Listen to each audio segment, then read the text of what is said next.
The locker room always had a distinctive scent, a mix of sweat, determination, and that unmistakable sports equipment smell that lingered no matter how thoroughly the janitors cleaned.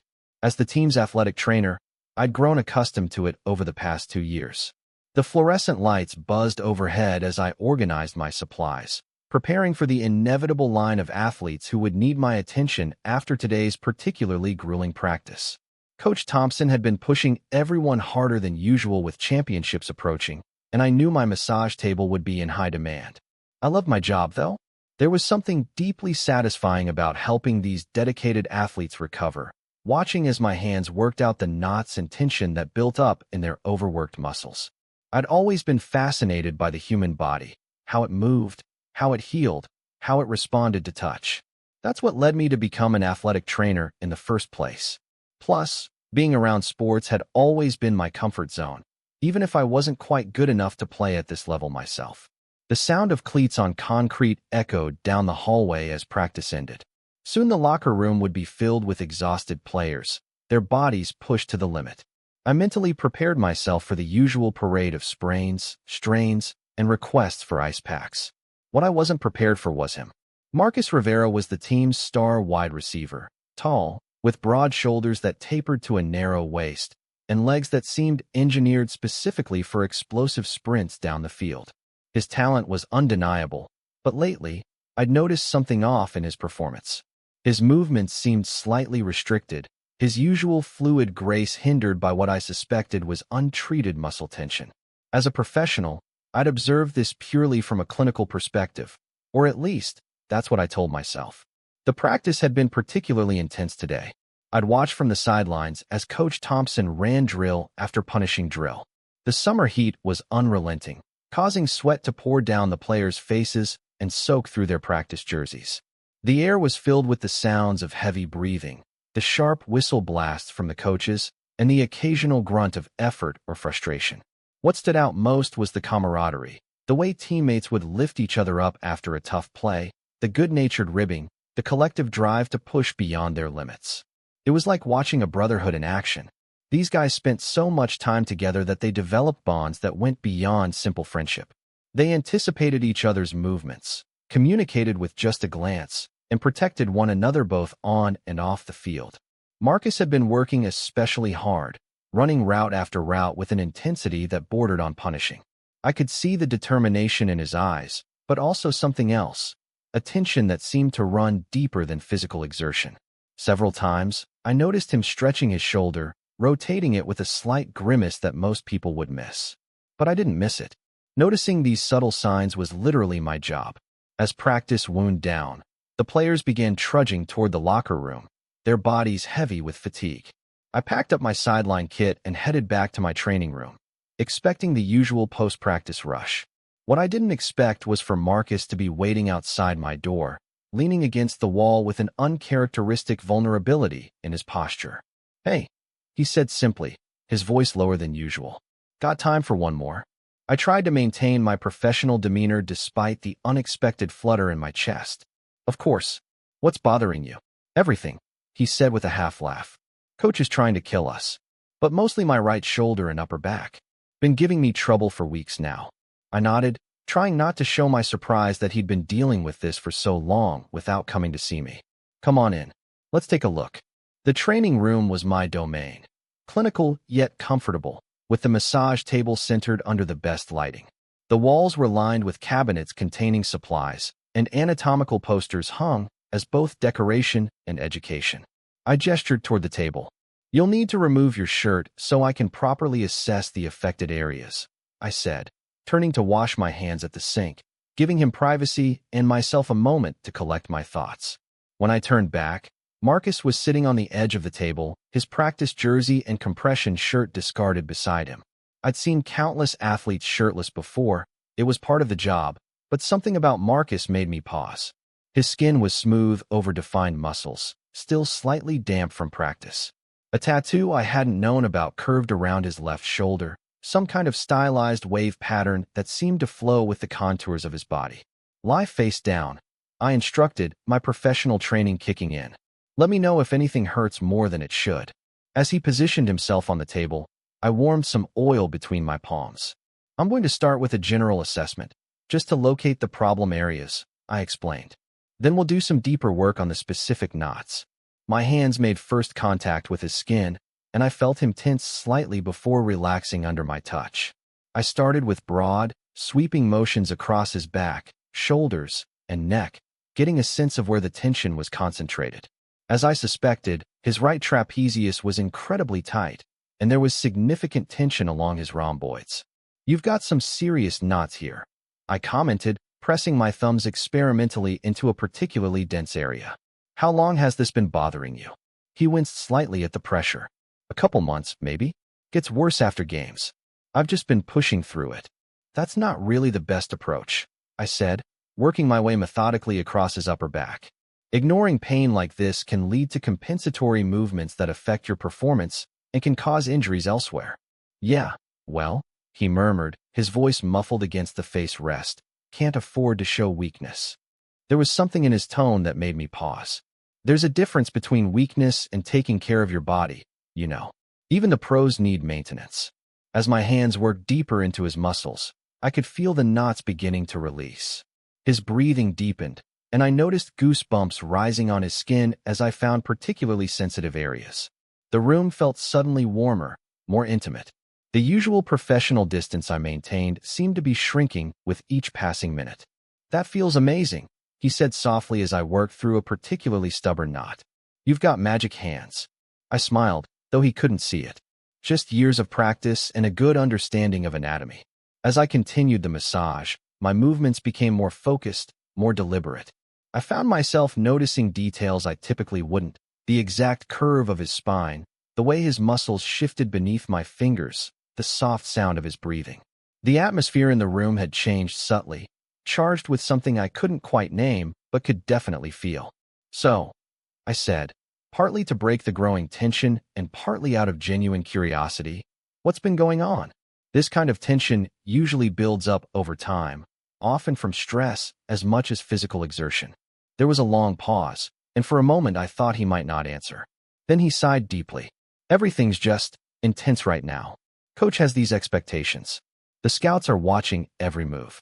My family's counting on me to make it to the next level." His voice was quiet, vulnerable in a way I hadn't heard from him before. "Sometimes it feels like I'm carrying the weight of everyone's dreams, you know?" My hand slowed as I absorbed his words. "That sounds like a lot for anyone to handle," I said softly, working on a particularly tight spot near his shoulder blade. "No wonder your body is rebelling a bit." "Yeah," he said with a humorless laugh. "My body's not the only thing rebelling." I paused, my hands resting lightly on his back. "What do you mean?" He was quiet for so long I thought he might not respond. Then, "Have you ever felt like you're living someone else's life? Like the person everyone sees isn't really you?" The question caught me off guard, not just because of its depth, but because it resonated with me more than I cared to admit. I resumed the massage, giving myself time to consider my response.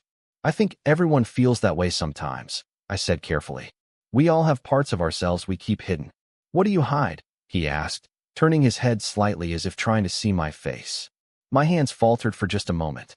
This conversation had definitely moved beyond the typical trainer-athlete dynamic, yet I found myself wanting to answer honestly. "I guess I hide how lonely this job can be sometimes," I admitted. "Everyone sees me as the person who fixes their problems and sends them back out to play. Nobody really sees me." As soon as the words left my mouth, I regretted their honesty. This wasn't professional. I shouldn't be sharing my personal feelings with an athlete under my care. But before I could backtrack, Marcus spoke again. "I see you," he said simply. Those 3 words hung in the air between us, changing something fundamental about our interaction. My hands had stopped moving, resting on the warm skin of his back. I became acutely aware of our breathing, which had somehow synchronized without either of us noticing. "You should turn over," I said, my voice sounding strange to my own ears. "I need to work on your anterior deltoid as well." He complied wordlessly, rolling onto his back.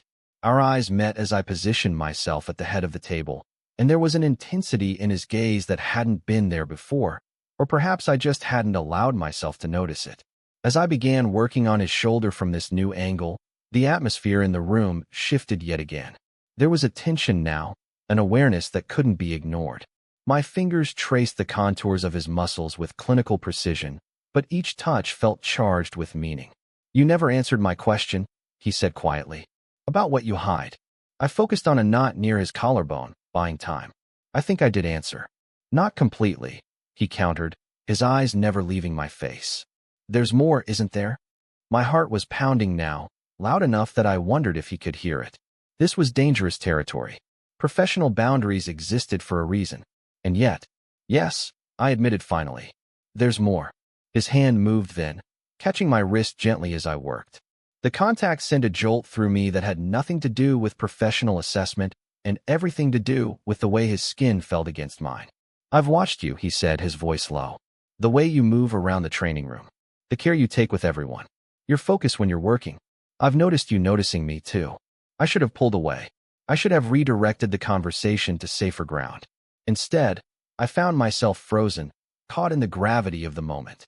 "That's not appropriate," I managed to say, though I made no move to free my wrist from his gentle grasp. "Maybe not," he agreed. "But it's true, isn't it?" The question hung between us, demanding an honesty I wasn't sure I was ready to give. The locker room beyond the door continued its normal bustle. Distant voices, lockers closing, showers running. But in here, time seemed suspended. "Marcus," I began, not even sure what I was going to say next. He sat up slowly, still holding my wrist, bringing our faces closer together. "I'm not imagining this," he said, half statement, half question. "No," I whispered. "You're not imagining it." What happened next seemed both inevitable and impossible. His free hand came up to cup my cheek, and then he was kissing me, softly at first, a question more than a demand. When I didn't pull away, the kiss deepened, becoming something urgent and necessary. My hands found their way to his shoulders, no longer as a trainer, but as someone discovering another person for the first time. The professional boundaries I'd maintained so carefully dissolved completely as the kiss continued, drawing us both into uncharted territory. When we finally broke apart, reality came rushing back. We were in the training room. The door wasn't locked. Anyone could walk in at any moment. What had just happened could cost me my job, could create complications for his career. "We shouldn't have done that," I said, taking a step back, trying to reestablish some semblance of professional distance. Marcus's eyes were bright, his expression a mix of exhilaration and concern. "Are you saying you regret it?" I ran a hand through my hair, struggling to articulate the conflict raging inside me. "I'm saying it's complicated. You're an athlete under my care. There are ethical considerations, professional boundaries." "I know," he interrupted. "Believe me, I understand complicated. My whole life is complicated right now." He stood up from the table, reaching for his shirt, but not putting it on yet. But what just happened felt like the most uncomplicated thing I've experienced in a long time. I couldn't argue with that. Despite all the reasons why that kiss shouldn't have happened, it had felt right in a way few things in my life ever had. "So what now?" I asked, genuinely at a loss. He pulled his shirt over his head, wincing slightly as he rotated his shoulder. "Now I thank you for the massage," he said with a small smile. "And maybe we find a time to talk. Somewhere that isn't here." The suggestion sent a mixture of anticipation and anxiety through me. Meeting outside of the training facility would be crossing yet another line. But hadn't we already leaped well past that line? "I'd like that," I admitted. He nodded, reaching for a pen from my desk and scribbling something on a piece of paper. "My number," he explained, handing it to me. "Ball's in your court now." As he turned to leave, I found my voice again. "Your shoulder, you should ice it tonight. 20 minutes on, 20 off. And try to sleep on your left side." He paused at the door, looking back with a smile that made my heart skip. "Still taking care of me, huh?" "It's my job," I replied automatically. "Is that all it is?" he asked softly. Before I could answer, he was gone, leaving me alone in the training room with a piece of paper in my hand and the lingering sensation of his lips on mine. The next few days were a study in careful avoidance. I did my job, treating the various injuries and ailments that came my way, but whenever Marcus was nearby, I found reasons to be elsewhere. It wasn't that I didn't want to see him, quite the opposite. It was that I didn't trust myself around him anymore. That kiss had unlocked something I'd kept carefully contained for years. I hadn't called the number he gave me. The piece of paper sat in my wallet, a constant reminder of a moment of weakness, or perhaps strength, depending on how I looked at it. Every night, I took it out, stared at the digits, and put it away again without dialing. The team had a home game that weekend, and I was busier than usual with pre-game preparations. The atmosphere was electric, with stands packed full of cheering fans. From my position on the sidelines, I watched as Marcus played one of his best games of the season. His movements were fluid, uninhibited by the tension that had plagued him earlier in the week. When he scored a touchdown in the third quarter, his celebration was exuberant, joyful in a way I hadn't seen from him before. Our eyes met briefly as he jogged back to the sideline, and there was something in his gaze that sent heat rushing through me even from a distance. I looked away quickly, focusing intently on taping another player's ankle. After the victory, the locker room was jubilant. Players celebrated loudly, music blasting from someone's portable speaker. I moved through the chaos, checking on various minor injuries, always aware of Marcus's location in the room, even when I wasn't looking directly at him. As the celebration began to wind down and players started heading home, I retreated to my training room to finish some paperwork. I was so focused on my task that I didn't hear the door open and close. You never called. I looked up to find Marcus leaning against the closed door, freshly showered and changed into street clothes. The room suddenly felt much smaller. I wasn't sure if I should, I admitted. He moved closer, perching on the edge of my desk. Because of professional ethics? Or because you're scared? Both, I said honestly. Mostly the second one. His expression softened. What are you afraid of? I set down my pen, knowing this conversation deserved my full attention. I'm afraid of what this could mean. For both of us. The complications, the potential fallout. I'm afraid of how strongly I feel after just one kiss. He reached out slowly, giving me plenty of time to pull away, and took my hand in his.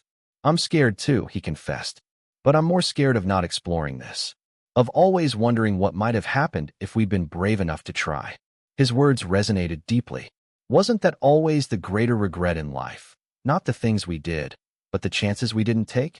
I can't promise this will be easy, I said, turning my hand to intertwine our fingers. There are a lot of obstacles. I know, he agreed. But nothing worth having comes easy, right? That's what Coach always says, anyway. I laughed despite myself. I'm not sure this is what he had in mind. Marcus smiled, and it transformed his face, making him look younger, lighter. Probably not. But the principle stands.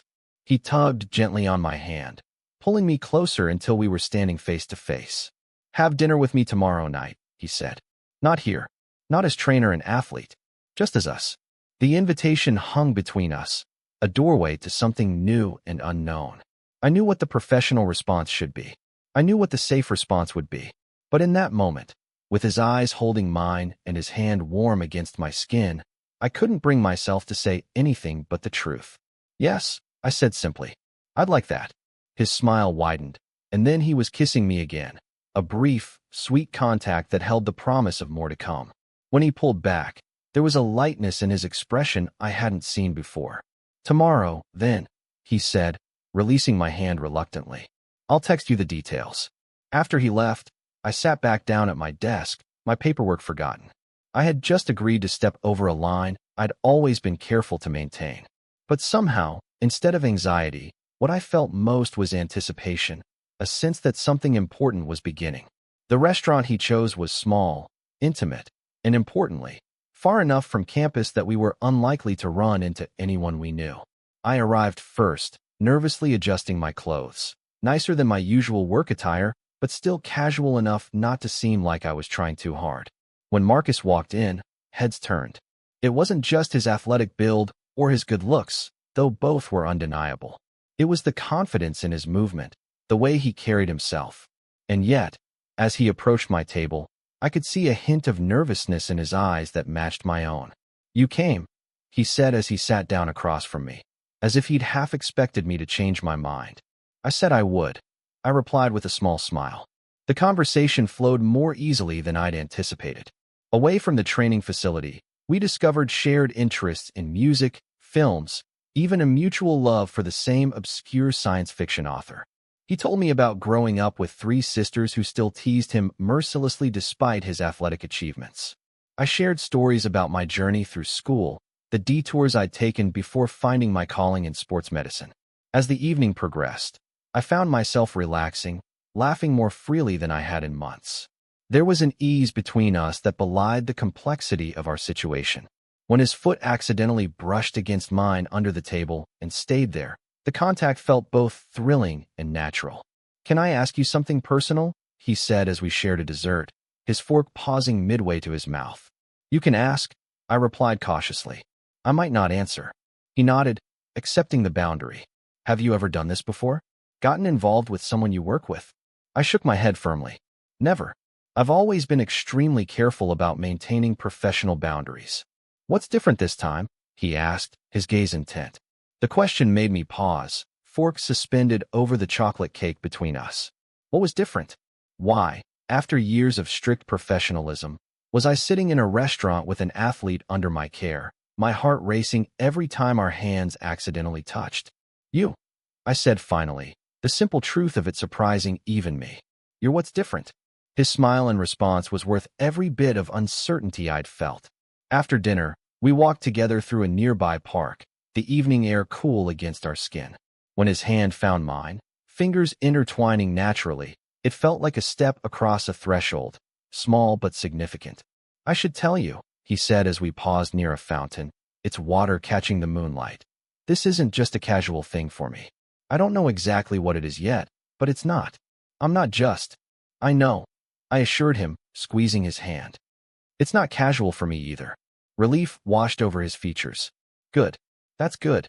When he kissed me this time, there was no hesitation, no uncertainty. His hands framed my face with a gentleness that contrasted with the strength I knew his body possessed. My arms wrapped around his waist, drawing him closer as the kiss deepened, became more urgent. We broke apart eventually, both slightly breathless. The look in his eyes, desire mixed with something deeper, more tender, made my heart race. "We should probably take this slow," I said, though my body was arguing vehemently against such rationality. He nodded, pressing his forehead against mine. "You're right. There's a lot at stake. For both of us." The acknowledgement of our complicated reality brought me back to earth somewhat. "How do we do this, Marcus? Practically speaking, I'm still your trainer. You're still an athlete under my care." He sighed, his breath warm against my face. "I don't know. I just know I want to figure it out. Together." The word "together" sent a shiver through me, equal parts excitement and fear. It had been a long time since I'd been part of a together with anyone. "Together," I echoed, testing how it felt. I liked the sound of that. In the weeks that followed, we developed a careful dance. At the training facility, we maintained a strictly professional relationship.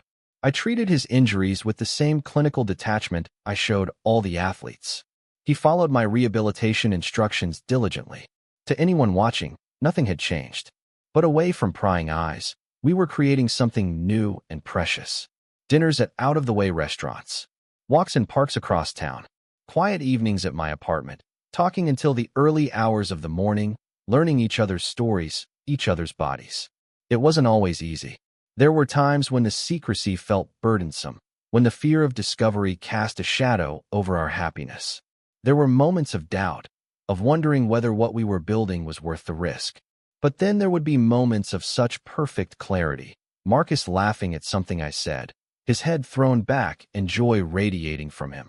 The way his hand would find mine in the darkness of a movie theater.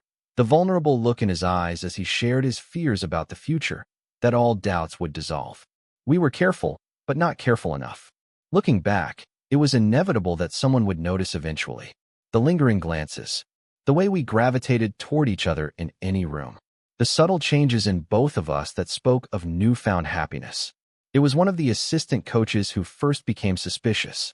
I noticed him watching us during practice, his eyes narrowing when Marcus and I exchanged what we thought was an innocuous conversation about his shoulder rehabilitation. The confrontation came after a particularly tense game. The team had lost, and tensions were running high.